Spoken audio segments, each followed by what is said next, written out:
We all know what phone addiction looks like. People will have their eyes glued to their screens, jump at their phone as soon as they hear a notification, and have their heads constantly looking down when they're doing other stuff. Let's take a look at some people who are a little too focused on their phones other than their surroundings.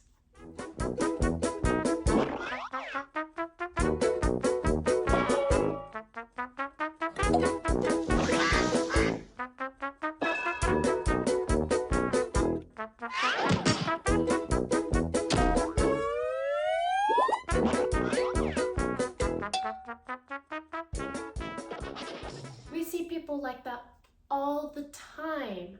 It can be pretty funny, hilarious even, but also super dangerous, just like any other sort of addiction. But how does phone addiction work?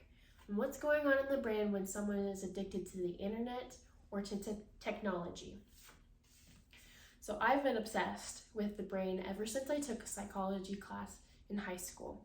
I loved learning how it all worked, the chemistry, the anatomy. I loved it so much that I took another psychology class in college, even though I had the college credit already.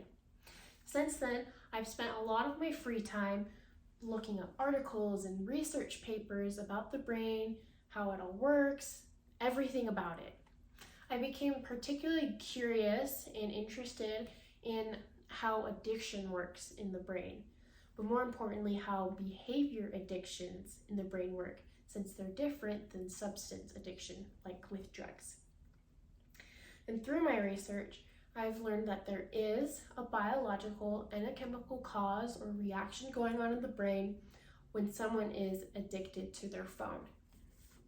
And understanding how the brain works and how everything is working on in the head during an addiction can help you understand how to address that problem in others, or how to prevent that from happening with yourself so that you don't become the person that walks into a pole when you're scrolling Facebook. So today we're going to be talking about the brain anatomy and specifically what parts of the brain are involved with addiction. We're going to talk about the brain chemistry, like the neurons and the neurotransmitters that are involved when someone's addicted to their phone, and just the effects of phone addiction mentally and physically.